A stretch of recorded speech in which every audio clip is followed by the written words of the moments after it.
is the Unlearning Podcast, a show where we will begin to disrupt, dissolve, deprogram, and dismantle what we think limits us in order to reinvent, rebirth, and revolutionize the world in our most authentic selves. My name is Christina, and I'm your host.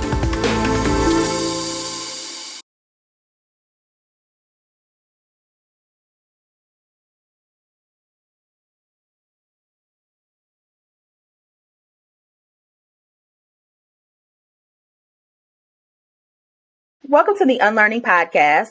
Our topic today is about getting our heads in the game, how we can change our mindsets to play and win big. And I'm so honored to have this individual here. Do you go by doctor? Oh no, I don't have PhD, honey. Okay. You a doctor. I'm looking you up. I'm like, oh my gosh, I'm fangirling right now. I just want to say. Thank you. I'm glad you're saying that. So happy to have Monique A.J. Smith with us, who is the owner of Seeds of Empowerment, L.L.C, and also has her own podcast called A Chat in the Garden. On top of that, she is a leader strategist, and I love this term you came up with, AthleticPreneur.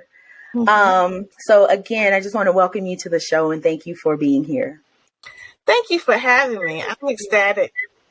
Yeah. So I'm going to encourage everyone to go to your website because after reading your bio, it is impressive. And so I will not do it justice. I know I won't. So if you could take, a couple of minutes to tell us about who you are and what you do. Well, thank you for the opportunity. So I'm a leadership strategist for athletic departments, sport organizations, and individuals who wish to advance in athletic administration and sports management. I'm proud to be an adjunct professor at Hampton University. I teach sports management courses. I just finished my 6th fall, and I have a podcast I've had for 9 years.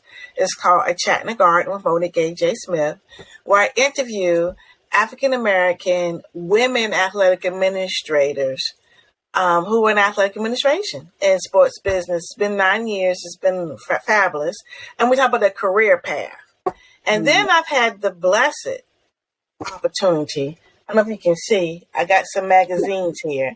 I got 4 magazines on Amazon, Significance in Athletics and Sports, that highlight the specialized knowledge of Black women in athletic administration, ranging from sociologists, social workers in sports, trying to name some things that probably be like, huh?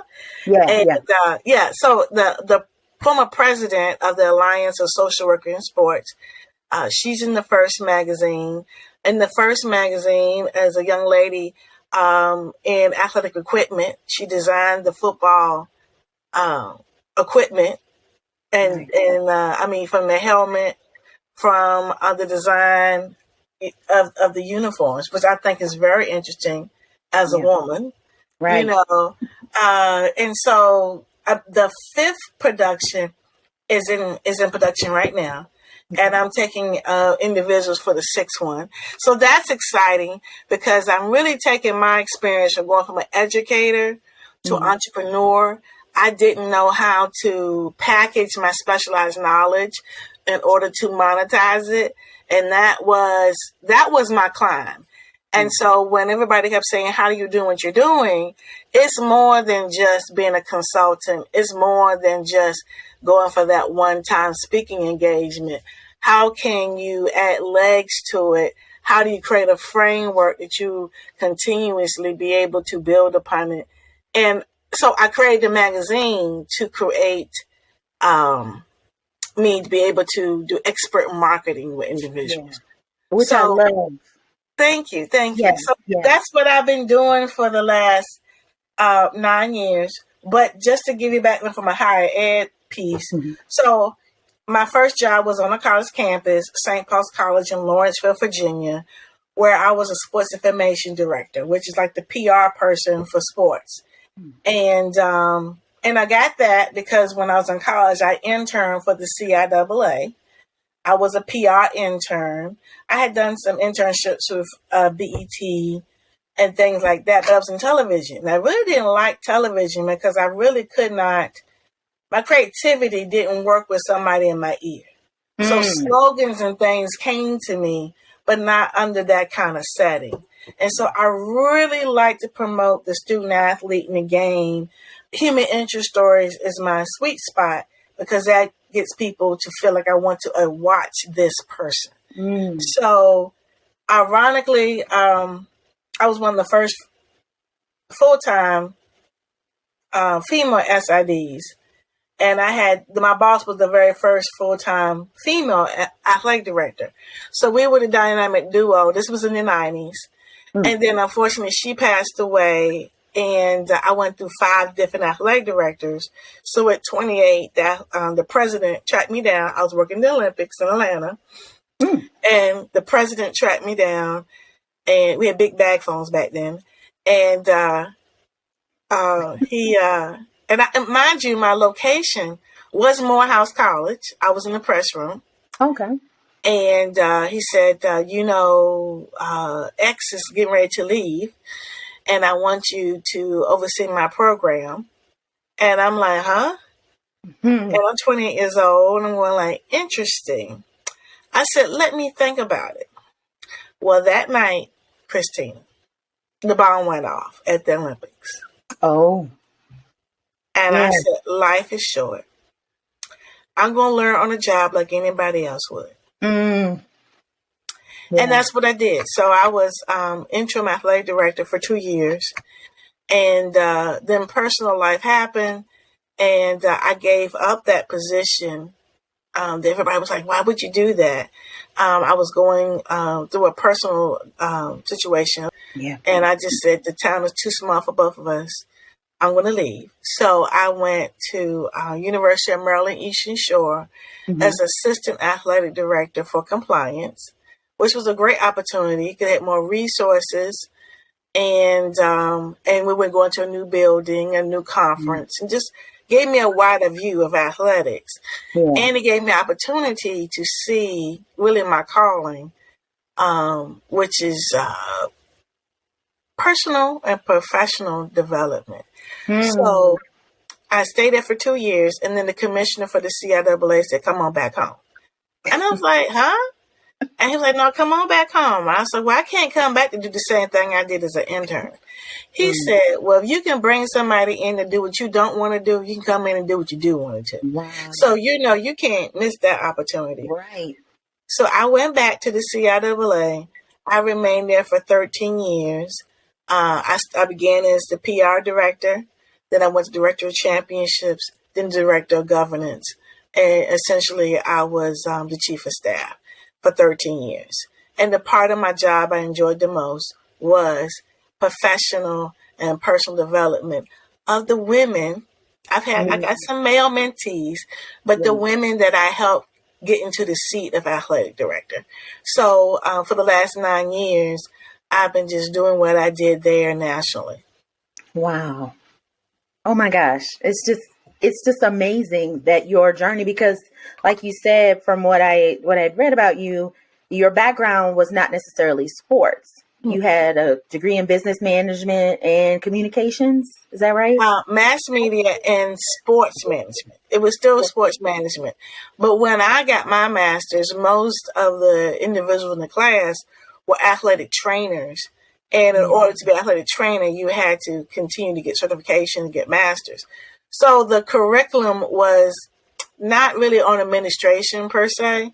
I had to go seek what I needed, which was about leadership. I mean, to be honest, my thesis was on homophobia because I was exposed to some situations that I was not familiar with. And I said, if I got to do all this reading, I'm going to do something that's going to help me. And so, I was just not understanding how to support, number one. And from a student athlete and professional, and how mean, I had parents saying, I don't want my daughter to play basketball because I don't want her to be gay. And I'm like, that doesn't make them gay, number one. Right. And it's a self-esteem thing, if you're really concerned about. So if you train your daughter to have a high self-esteem to be able to speak their truth, it doesn't make a difference if a male drug dealer comes into her life and she says no to. It's the same as a woman who may be interested in her. If that is her preference, right, then she'll be able to say no or yes. It's not necessarily about the homosexuality. It's about knowing and being able to select friends that are going to be productive to their livelihood. right. And do you find that type of mindset is that just a kind of a universal mindset with parents, or is it more catered to a particular group, like in the Black community? Oh, well, that's interesting. Let me preface my HBCU experience. 98% have been at HBCUs. Mm-hmm. I did spend maybe 1 year and a half as an adjunct professor at a PWI. Mm-hmm. It did not fit my personality, to be very honest, because at HBCUs, we're very direct. I mean, we're like your parent away from home. And if you don't like nobody talking to you like that, then you might not want to be in that kind of atmosphere. Yeah. And I've chosen to do that. And we hear about Dion and things like that. I mean, yeah, money is money, but being able to know what kind of place you can have impact and not have heartburn as you're having the impact, I'll take that any day. Mm. Yeah. Yeah. So in pivoting to mindsets, what can you give us a little light? Because this is the world of athletic administration is totally new to a lot of us, because when we think of sports and athletics, we're thinking about the performance aspect that we see, the players, the coaching, and we have, we hear about contracts here and there, but how all that comes together under administration, I think is still, there's a gap there for I know for me and probably other folks who are listening. So how does all of that tie into the end product that we would see as lay people? Well, lay people see it as entertainment. Mm. And so it's interesting because I mentioned to you that I wrote a chapter in a book, and my chapter is called Public Figure Mask. Yeah. And I start off by saying that I would wear, I don't know, maybe if you know Joyce Meyer, she used to wear all these fabulous suits, right? Yes. With all the sequins and stuff on it. Again, we talk about the 90s, right? Right. So at a basketball game, you would see me in such an outfit because I was working. Mm. You see? Yeah. Not everybody kind of dressed down. Now they got these cute tennis shoes that look like work shoes. You know what I mean? Yeah. So you can, and look, girl, I'm 55. I can't be wearing heels now. So, but that is, but that's half of it. The other half is education. Mm. So since we're from the unlearning piece, it really is trying to remind everyone, especially as a professor on a college campus, that 98% of my students are student athletes. I'm preparing you for the real world. Even if you're only going to be here for said semester to play, I want to prepare you so you can balance a budget. So, okay, name, image, and likeness now allows student athletes to receive money. And I call it the offense and the defense. Offense is, how are you branding yourself? All right. And then number two, how are you protecting yourself? And that is having someone know about your taxes, your contracts, your budget, period, Yeah. And just because you get free stuff does not mean that you don't have to pay taxes on that. And how does that work when you didn't get any cash with it? So you need to have somebody to, negotiate all that. Right. So to be very, very honest, athletics is a moving piece constantly. And a lot of the young people don't even know the certain rules that they can't even do. Like we got gambling online now on your phone. Well, student athletes, they're becoming eligible if they bet. Wow. And people don't even know that. So one of the aspects of background of athletics on a college campus is education of the rules to make sure they can continue to compete. Yeah. So they got to make sure that certain grades are done, that they don't get certain dollars more than they're supposed to. Academics, that's that piece here. That you in the right courses, not just taking courses to be in school. Yeah. Like you're ready for the world after you have competed. And that is providing life skills program. Some of the things that I'm mentioning. Again, I am not in athletics per se. I'm in academics, teaching sports management. However, my clients are individuals who are sitting in those seats. Yeah. And because I spent 30 years, I can advise. I just advised one lady yesterday. I said, honey, that girl got to go. I said, because she's going to burn you.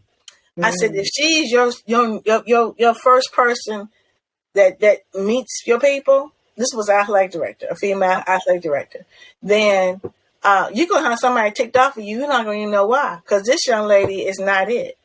I have another young lady that I just coached her to go interview for another job. And she kept saying, well, is this a good job? I said, let's go back to your points. And what did you say that you were looking for? And I said, because you have the answer, not me. I'm just here to remind you to stay on course. And so we're going to find out. One of the things that she said was autonomy. I said, well, when you go for an interview, you interview them to find out whether you still have autonomy or you stay where you are, And another young lady, I'm so excited about this. This lady was a grad student at Hampton. And another one of my colleagues who was an entrepreneur there for a second, but got picked up to be a full-time athletic director. She was looking for an administrative assistant. Now, you're going to like grad student, administrative assistant. It doesn't matter. You get your foot in the door. She could elevate that to be whatever. You know what I mean? Yeah. And so, the one thing that got me with this young lady, we worked on a project together. It was stressful. She did not give up. She was on it. But the one thing that got me the most, her classmates said, oh, no, she's organized. Whenever we have a project, she tells everybody what they're supposed to be doing. I said, that's what this person needs. Wow. So that gives me joy. Now, that's the smile I get, that I can put people together. And so one of the ladies that was in the magazine, she's at a different institution, and she got removed from her position. And I was able to, I can't say talk her off the ledge, but she was about to mess herself up. Even though she wasn't in a position anymore, her actions were out of hurt. And I talked her out of, this was like maybe a year and a half ago. And then I said, we'll be in the magazine so we can tell everybody what your intellectual property is. And so, like, last night we did a Facebook Live, and when I tell you her face, her demeanor, and she said that time I gave her a resource. She didn't like the resource at first, but now she says that resource, and the resource is called the Book, The Four Agreements, which I mentioned in my chapter, because it's mindset, Yes. And I say advancement has a lot to do with how you deal with disappointment and no. And I want to say, I try to teach possibilities. How do you see things? And how you see things has a lot to do with how you navigate. And higher ed is one that's always moving. You got change is something that you can expect. Yeah. And so with that, with the type of, especially, so you deal with or work with women of color, mostly Black women. Could you possibly name, like, what are some of the limiting beliefs and mindsets that you might what are some of those trends that we might see And you know it. You know it. I do, but I just want People say, this is the huh? one. This is the one. They think I'm a mad black woman. Yes, guilty. Yeah.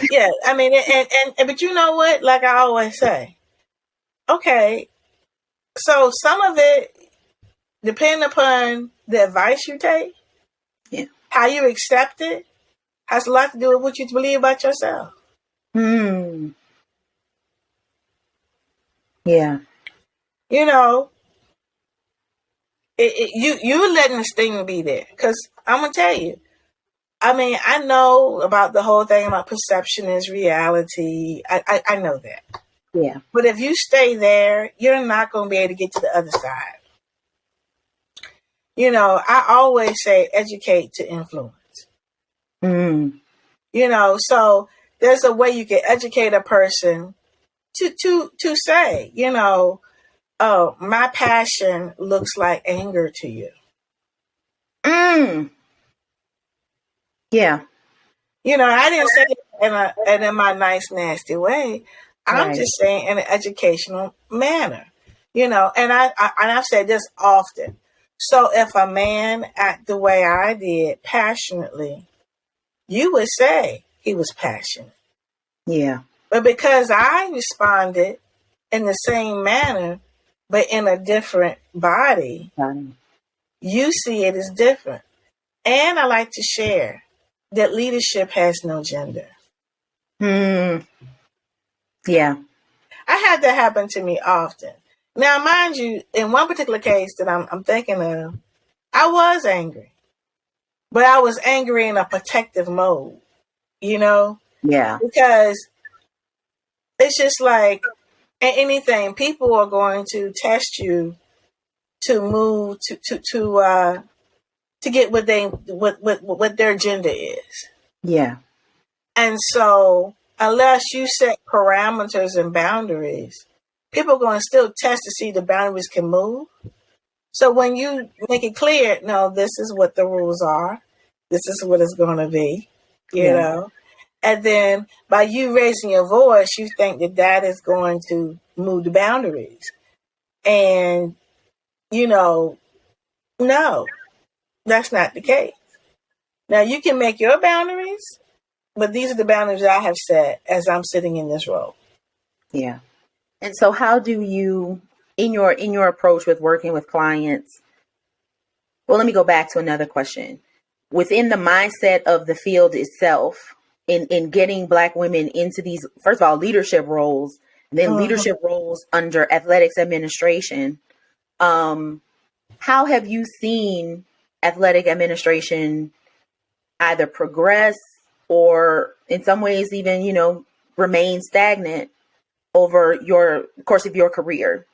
Well, yeah, in the 90s, there was very few of us, and I was one of the youngest ones. Most of Mm-hmm. the people were maybe 20 years older than I, and I just Yeah. happened to be very young. But I will say, even of the last month or so, many of my mentees have stepped into the role as athletic director. Two young ladies are in Florida, both Mm. are HBCUs. One at a Division I institution, and another young lady at I'm not sure. I think it's an NAIA institution. Mm-hmm. And so they had prepared for the role. You know, that they were in college in the 2000s. You know, and so they saw women in those positions, and they knew that if they prepared themselves, they're able to obtain that. So it's like they saw more role models. And they had more to be, because again, you can get something from everyone. Like I was blessed at one time as being a social commission for the CIAA. There were 6 female presidents in the CIAA, and I was able to watch them in board meetings and how they interacted. So I think that most women now in these positions, that several women to see how they navigate and to pick and choose how they do it. But I would say what I am seeing in the last 5 years is that Black women are making a decision to follow their own ship versus what society thinks they should do. I've seen many women in the AD spot say, okay, I'm going to go where I need to be, and not where, everybody's celebrating me, but, my children need me now, or I don't desire to be the number one because I want to be able to take care of my family, such as what I have been doing for the last 9 years as well. So, and they're taking the number 2 spots, so they can have that ability to have that type of flexibility. And in my mind, I see, and mind you, some of these roles are very prominent roles. They just have decided not to be the number 1, but maybe be a number 2 at a Power 5 institution where they can be able to have that income, have that flexibility, and to still grow, but be able to do certain things that they're able to do. Because I'm telling you, the number 2 role is the sweet spot, to be honest. And also from what you said earlier about education to influence, you're still in that spot to influence. So you don't necessarily have to be the loudest one in the room. If you've got that seat, that's the seat that can work at multiple angles. So, beautiful. And I had a lot of people to give me heartburn, like, why don't you want to be commissioner? No, because all y'all want to do is give me all your great ideas, And I mean, and again, you have 12 presidents as your boss. No. Yeah. And I like, again, I love to go to board meetings, educate them and, help them make some decisions that go for long term, but that's why I love being a consultant. Yeah. I can educate and I can not be attached to the outcome. Yeah.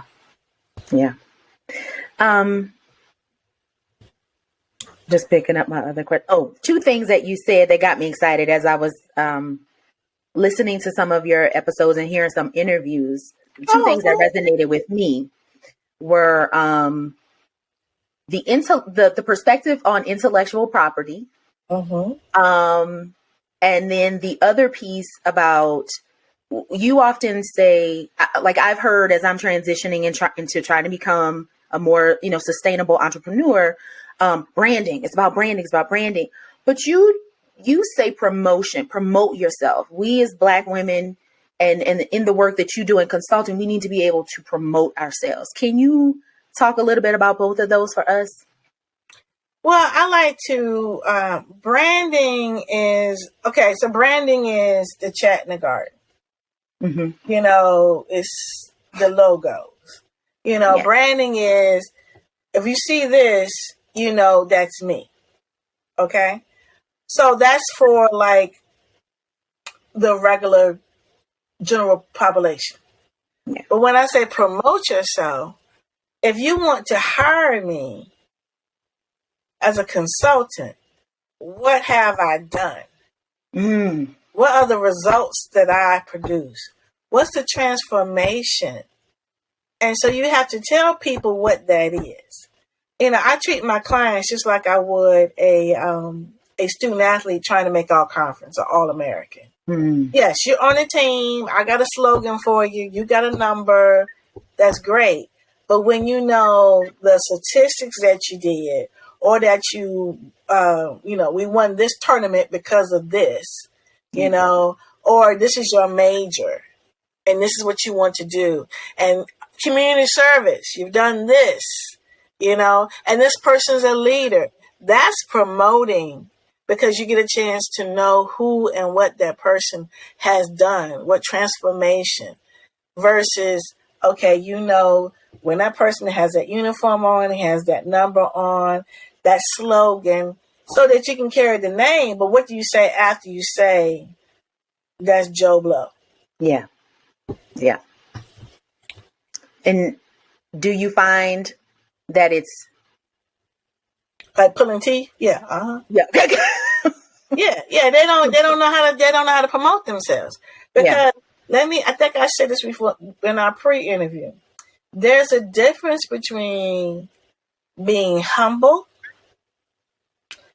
and surrendering. Mm. And so my husband and I talk about this often, Yeah. because as a type A person, we think we need to figure it out.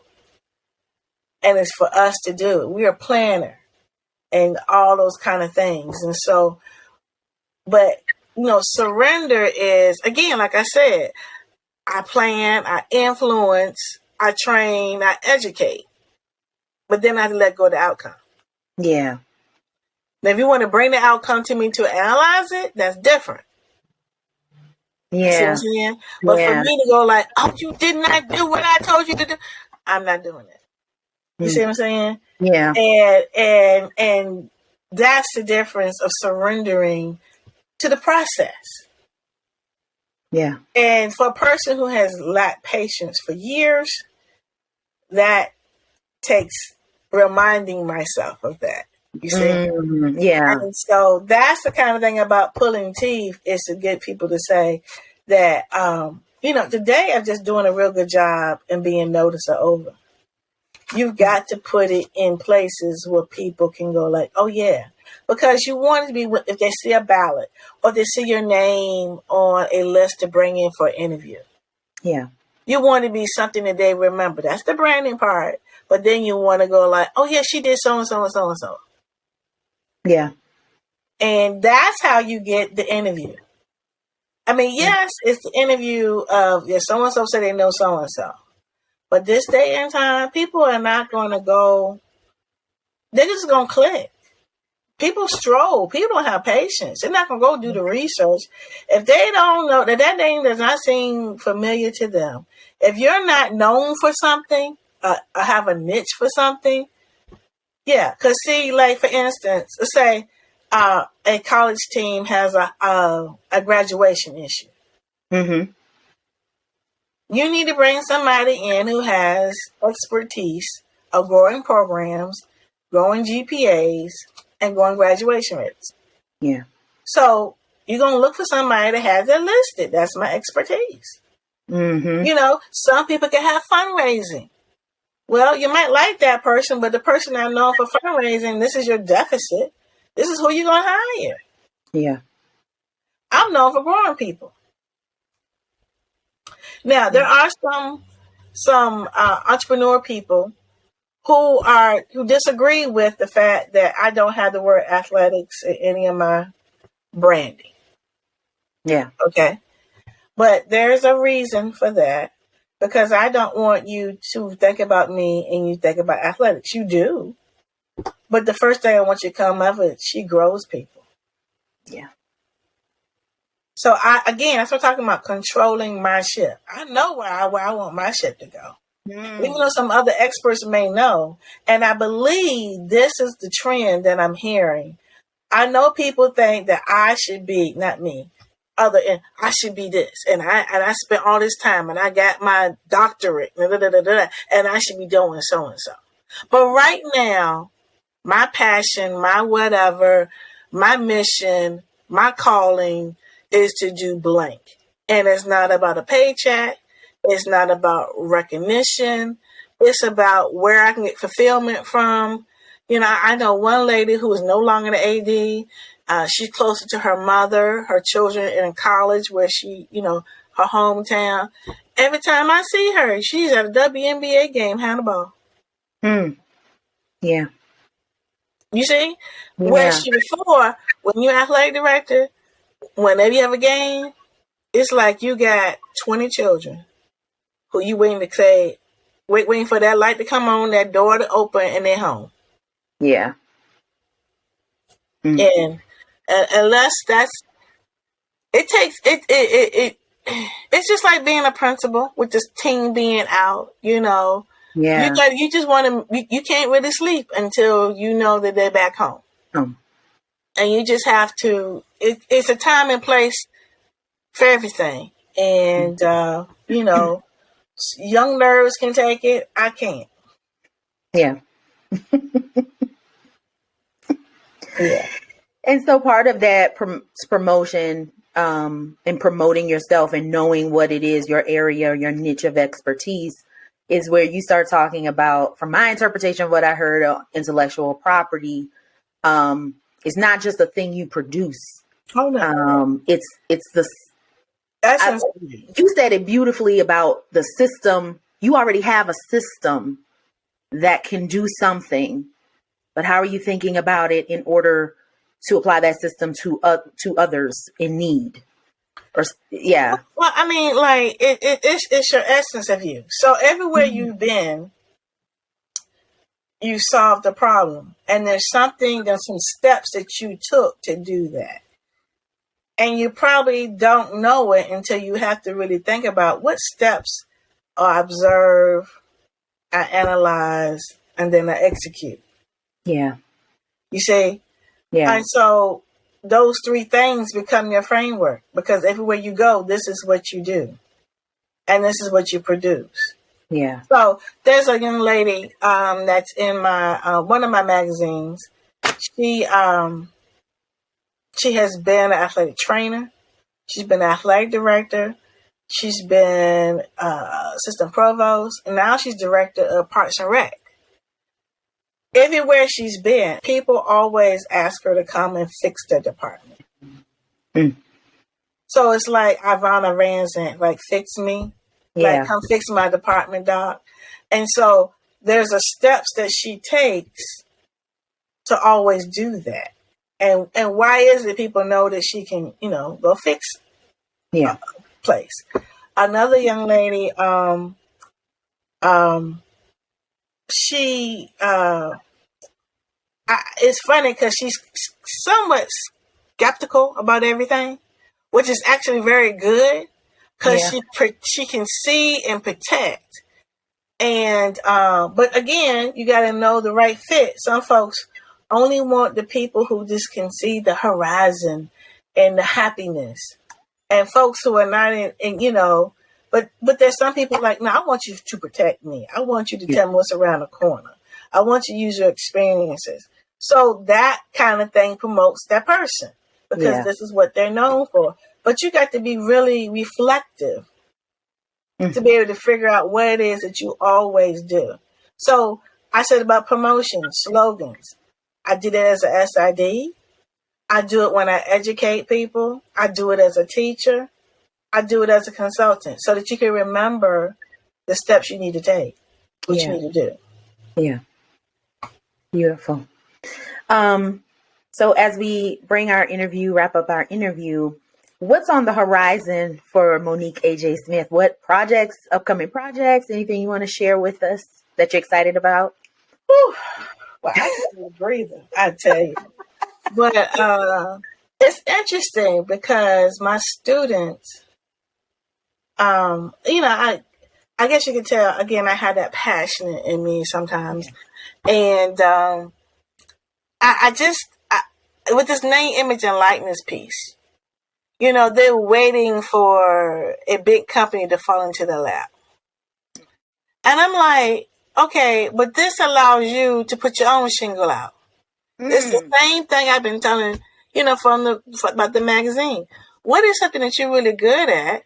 And shoot, you can go ahead and make your own PayPal link and ping, ping, ping away, Right. But just like the women that I serve, they're lacking confidence in this area. And so they were like, why don't you just help us? I was like, because the rules say, because I work at the institution, I can't guide you in this area, But I said, but I can teach you, which this is what the class, the class was Collegiate Athletic Administration. Yeah. And since it was a new rule, I've been trying to teach them this rule and all the other rules, it was interesting, like the concussion protocol. They didn't even know what it was. I said, so you just gonna wait for somebody to do something on you and you don't know if it's right or wrong? Like, how can you, it was like, it's a trust factor. Like, okay, well, I'm like, how are you supposed to know that they missed a step if you don't know what the step is? Yeah. Even if it's not on you, maybe it's your best friend who's on the team. You need to know what the protocol is. So they just don't, I hate to say it, it's the entitlement issue. So I am thinking, since it's education, Right. because I can't help them individually, maybe something like that. It was interesting because they said it when I was going to an entrepreneur workshop. So on the plane, I was doodling, and again, slogans came to me, and da da da da da. But yeah, that's something that needs to be done. There's a lot of, it's a moving part because it's so new. Yeah. And people are coming up with solving problems. But you know, one of my favorite sports is volleyball.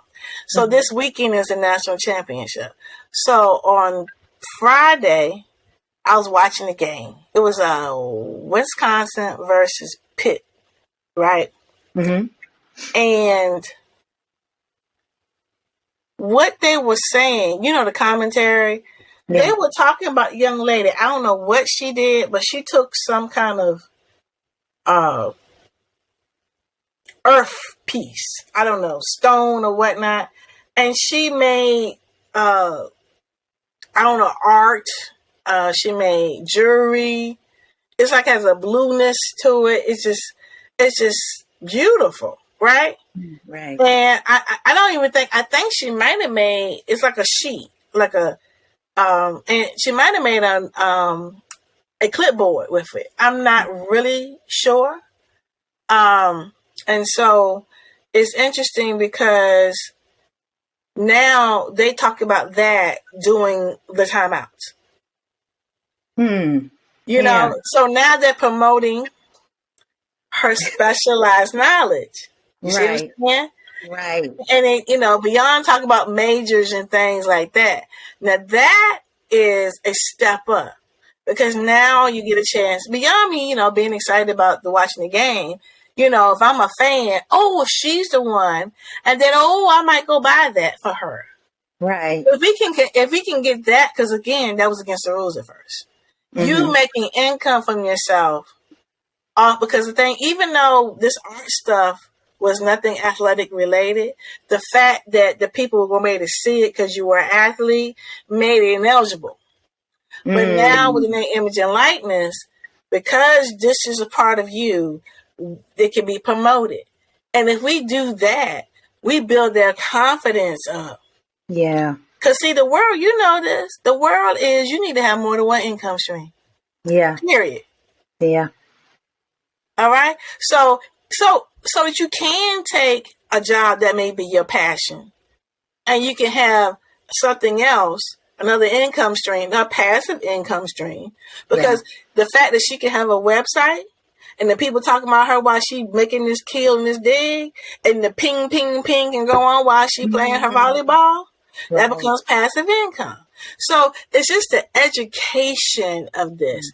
And, you know, and I do staff retreats and I also do student athlete workshops on college campuses and middle schools as well.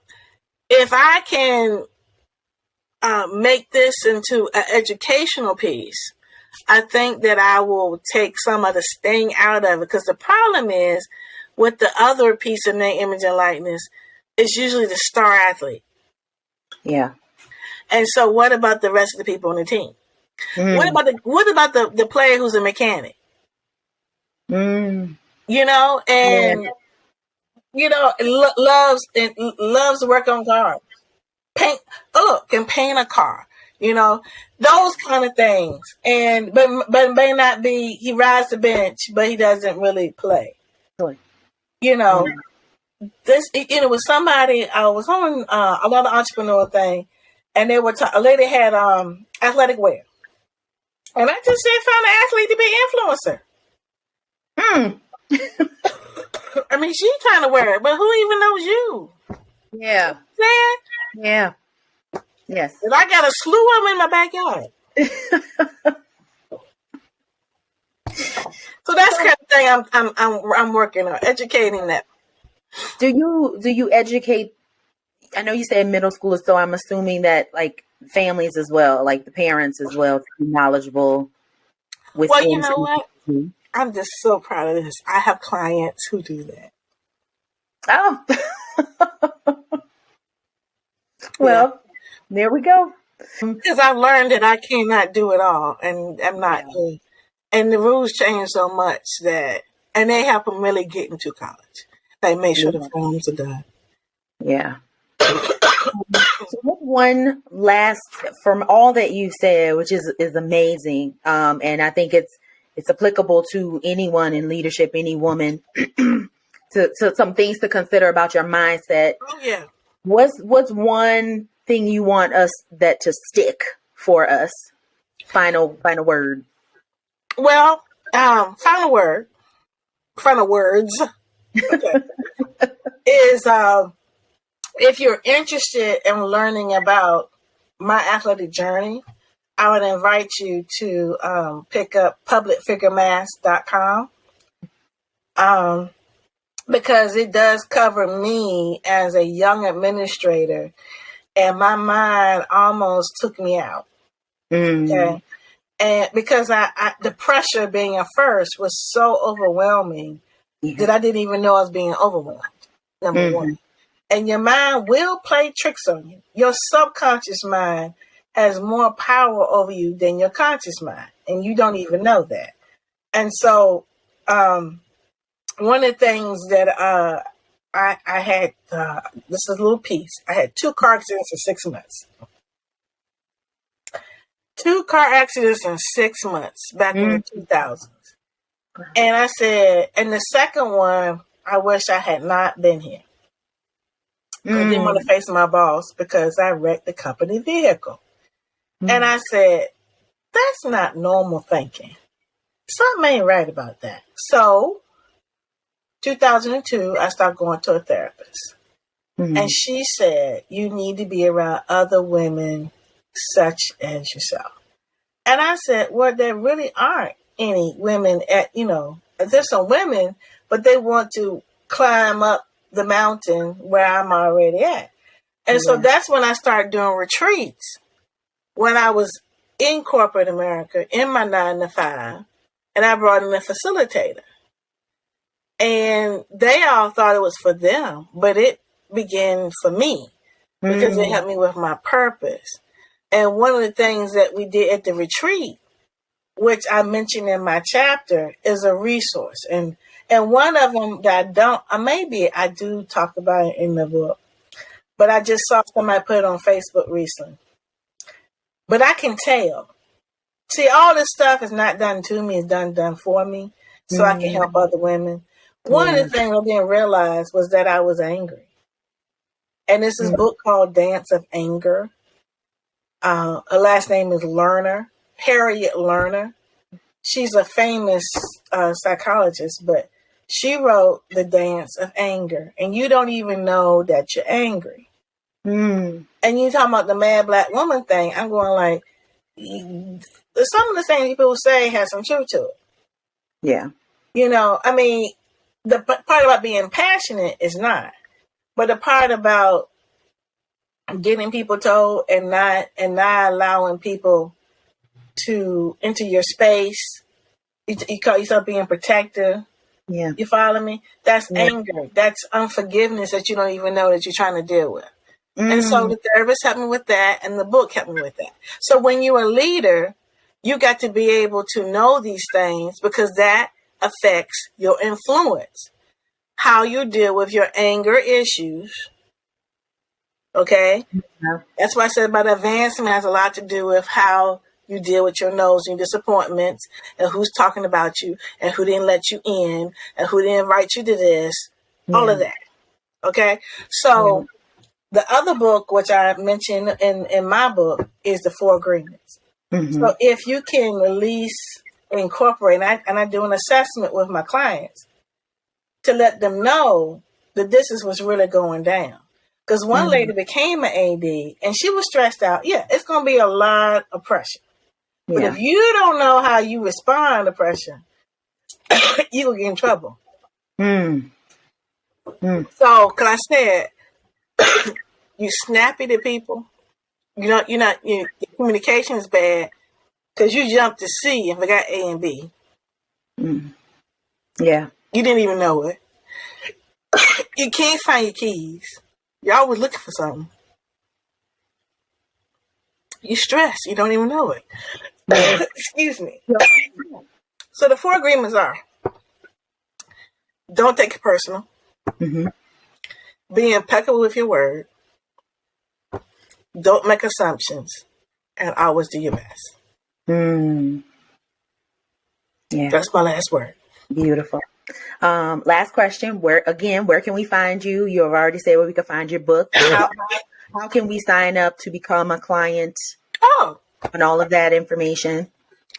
Well, let's talk first. Let's just introduce ourselves. On LinkedIn, you can find me at Monique A.J. Smith. I would say that first, so that, because, you just emailing me, you don't get a chance to see any of my stuff. So you on LinkedIn, you see all my stuff.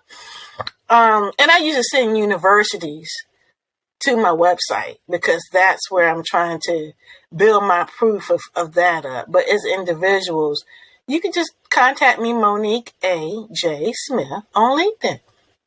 Okay. And of course, all of that information will be in the description box along with Monique's bio. And so I want to thank again Monique A.J. Smith for being a guest. I have learned a lot, and I will continue to keep learning. You got 130 episodes of your podcast, so I got to get started over the break, like get deep into it. But I'm learning some things, and so. Well, I hate to tell you this, but it's actually more than that. It's 9 years. Yeah. So season 1 through 5 is inside a vault, and what you have is season 7 to 9. Oh. And so yeah, because see, I actually belong to another person's network.